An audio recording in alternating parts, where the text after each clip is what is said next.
evening and welcome. And now, Tucker Carlson. Welcome to Tucker Carlson. Happy Monday. We've had a few days to reflect on it and have concluded that no honest person could believe that the raid on Donald Trump's home last week was a legitimate act of law enforcement. It was not. Even the Biden administration didn't really bother to pretend otherwise. The official explanations that we have heard for the raid make no sense at all. It doesn't matter how forcefully they are repeated by the media. They're nonsensical. In case you've forgotten what they are, here's the very first explanation they gave us. Why did this guy have these ultra-classified documents in the basement of Mar-a-Lago, unsecured, where they could be presumably broken in on or stolen or photographed and given to hostile foreign powers or conceivably even terrorists? Are you listening to this? So it's not just classified documents in the basement of Mar-a-Lago, but according to Michael Beschloss, the pet historian of the half-wits who run our country, these are ultra classified documents, the most classified kind. But they are. What? Why is he mad? But they are. They have the top secret classification status. Why is he mad? It's true. They literally are. Tucker Carlson was on vacation, so he didn't have to do any commentary when they didn't know, but now he's back from vacation and we do know. So why is he? Oh my God. Okay. All right. Let's continue. Just sitting there helpless in boxes like maidens in bikinis waiting to be photographed by terrorists. Is it true? At this point, no one has provided proof that it is true. Not that august historians like Michael Beschloss wait around for actual evidence before pronouncing final judgment on cable news shows. They just go ahead. But for the sake of argument on our show, we're going to say that it is in fact true and that Donald Trump did in fact have boxes of classified documents sitting in his cellar. Let's say that's true. What would it mean? Well, what it means depends in part on what the documents were. Did those documents contain meaningful information? Should they have been classified in the first place? Is there a good reason the rest of us should not have been allowed to see those documents?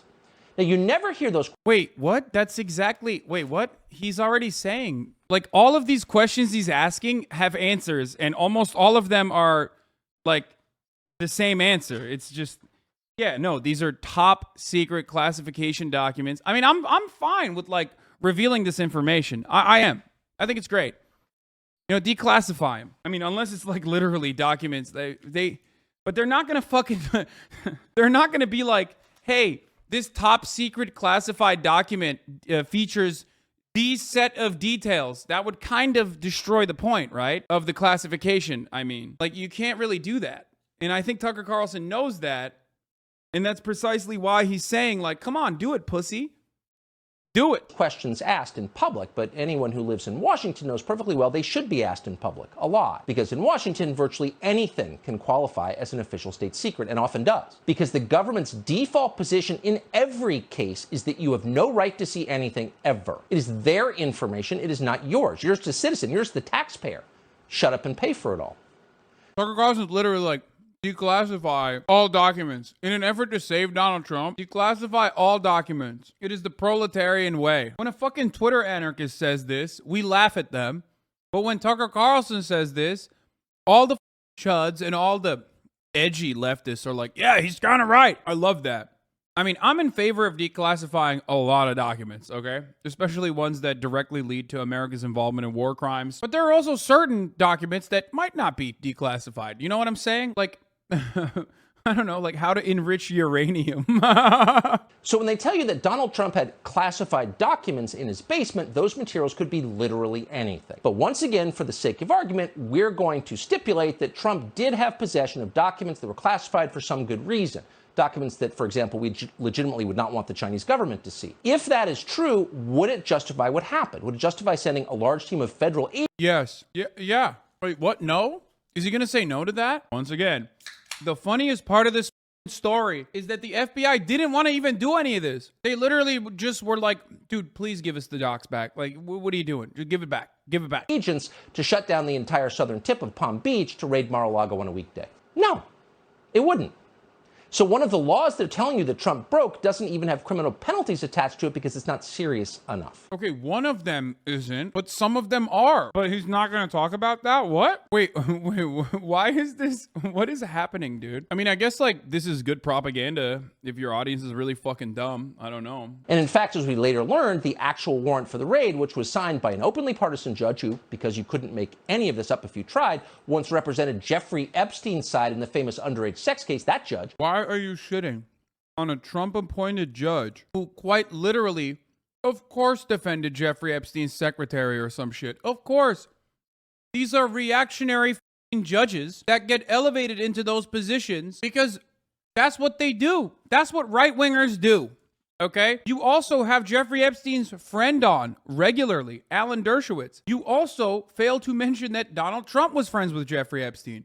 And Mar-a-Lago, the place that the feds raided, was a hunting ground for Jeffrey Epstein's victims. And not only that, but also Trump's labor secretary was the prosecutor on the Epstein case that gave him the insane sweetheart plea bargain. How are you going to bring up Epstein without any of these other important fucking mentions here?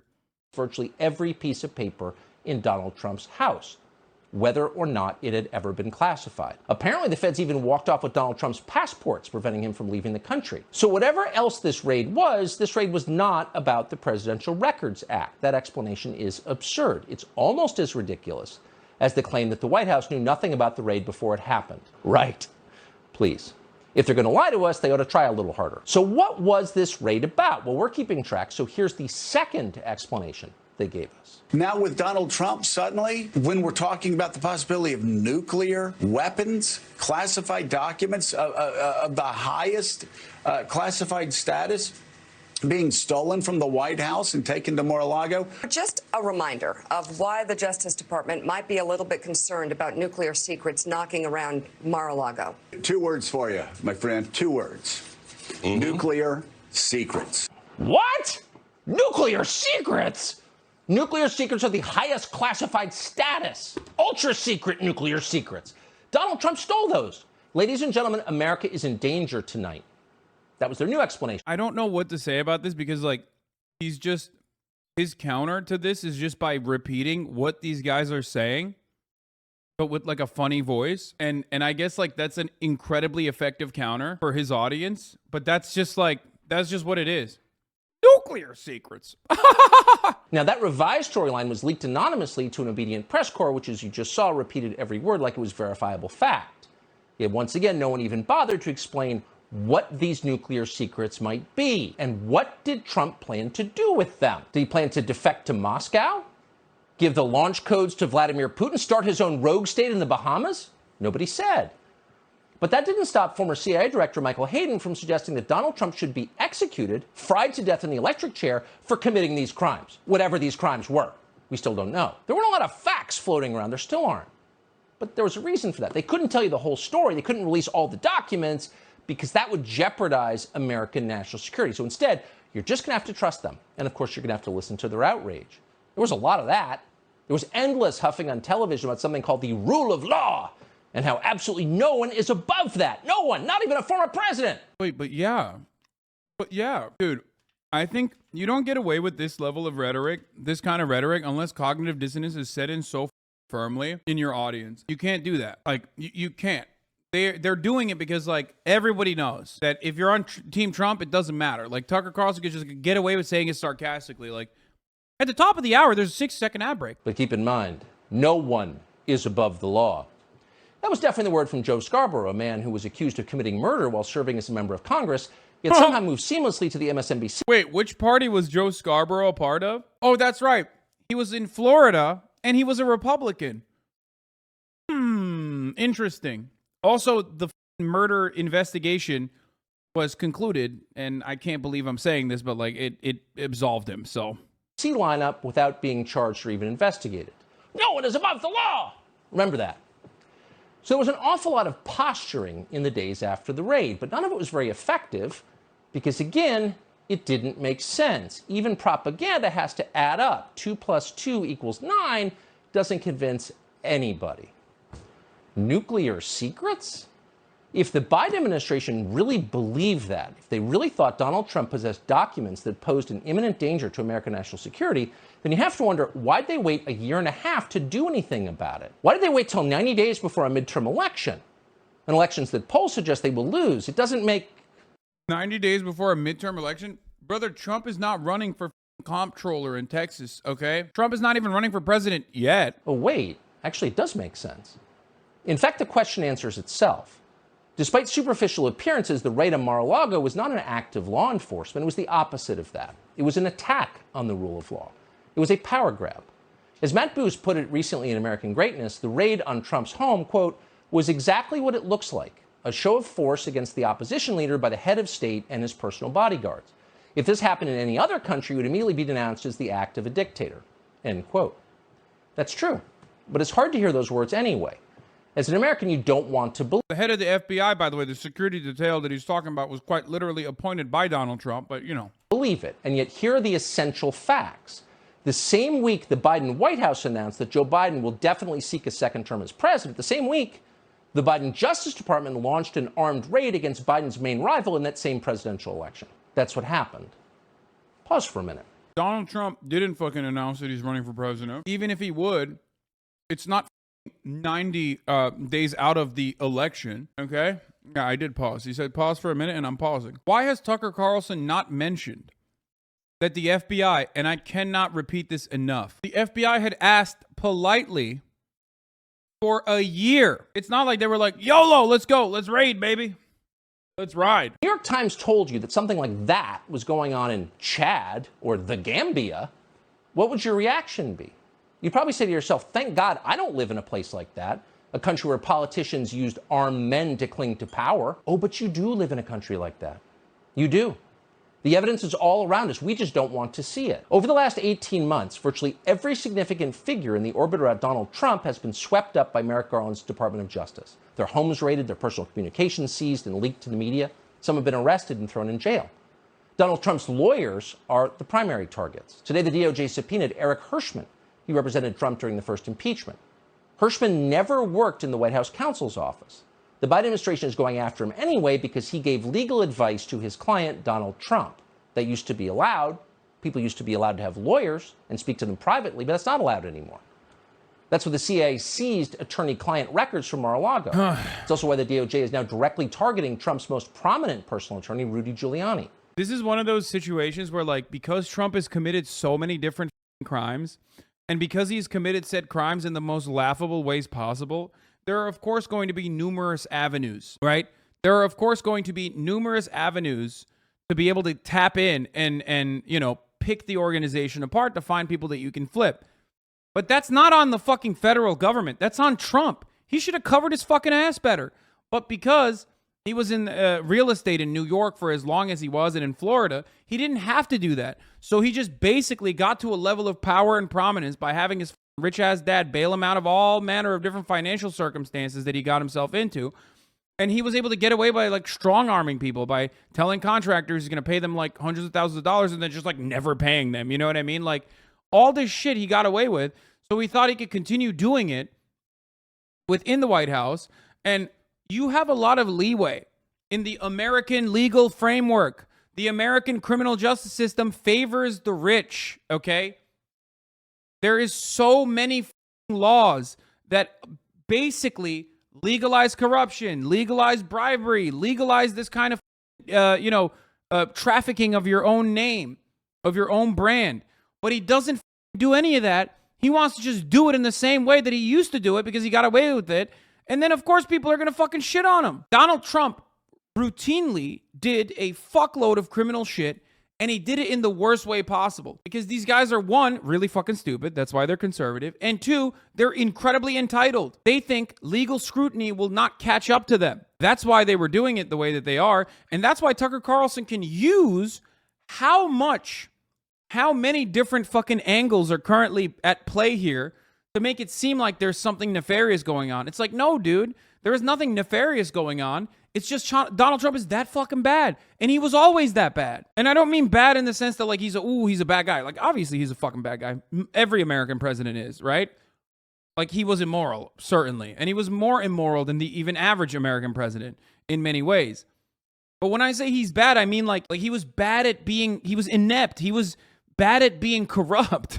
We have to play this song and dance. And liberals do this too. We're like, we're playing the song and dance that like Donald Trump actually is like doing all this stuff for an additional underlying five-head purpose. It's like, no, dude, he's just like reacting like a fucking animal, okay? You snap at him and he snaps back. That's it. That's it. Sometimes it's that simple. He is just reacting to shapes, okay? Like that's it. It's not like an underlying nefarious widespread conspiracy that like he's Vladimir Putin's puppet or anything like that. He's just a fucking dumb guy who knows how to read the room and a dumb con man who conned his way into the fucking White House. And America is full of dumb guys like that. And that's precisely why Donald Trump is so loved by a gigantic swath of the population. Indicting Donald Trump is a very big step. Not simply because a lot of people like him and he's the former president, but because indicting him at this point would be to reveal that this entire thing, and by thing we mean our justice system, is just transparently political. It's just a means to an end, a means to power. Now it's political. First of all, of course the fucking entire criminal justice system is political. It's never not been political. Oh my God. As a matter of fact, this is the exact same analogy that I'm going to make that is Gamergate adjacent, so you guys fucking comprehend this, okay? Gamers don't think Call of Duty is political. Gamers think when Call of Duty has a woman as the main character, that's when it's political. And that's the same exact shit that Tucker Carlson is doing right now.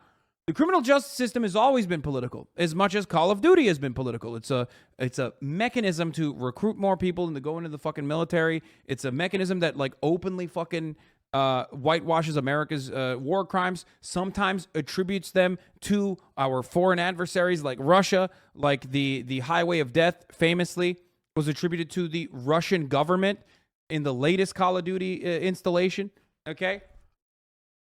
That's political. That's political, but gamers don't recognize that that's political because that's the way it's supposed to be, right? And that is the same exact reasoning.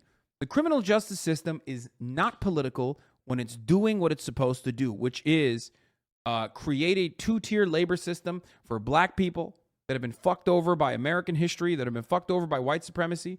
That's not political. That's normal. If it fucks over poor people, that's not political. That's what it's supposed to be. But the moment that it fucking turns around and impacts someone who is so grossly in violation of the law so much and so frequently that they try to, once again, take these documents in the most polite way possible, and he still refuses, and then they end up retrieving the documents, again, by executing a search warrant, that's when things get political. Criminal justice system has always been political. It has always been unjust. But for Tucker Carlson, when it's even a fraction impactful on his side, then all hell breaks loose. That's it. And people know that at this point. They've watched it. They understand what's happening. Even people who don't like Donald Trump. Even people who didn't vote for Donald Trump and don't want to vote for him in 2024. They know, and they can't unknow. And that means that we are at this point on the edge of something unprecedented and something awful. You could feel it. Even Donald Trump feels it. Maybe for the first time in his life, Donald Trump seems sincerely interested in lowering the temperature, not just for his own sake, but for the country's. He said that. He's never said anything like that. Maybe he doesn't mean it. But when has he ever said that? Let's all calm down a little, he said the other day. This isn't good. Yeah, he's right. It's not good. And not just for him, for all of us. This could get very... Yeah, they could come after you, except they can, and they do regularly, you fucking idiot. They're not going to come after Tucker, though, because he's in a position of power, okay? Or at the very least, Tucker Carlson is like a little bit smarter than Donald Trump, which is not really saying much, and won't cross a certain boundary. And that's it. Very bad, very fast. And the Biden people know that perfectly well. They know what could happen if they continue down this path of using law enforcement to cling to power. But they don't care because they're facing a repudiation from voters and they're desperate and they'll do anything. But at what cost? Pray they pull back before it's too late.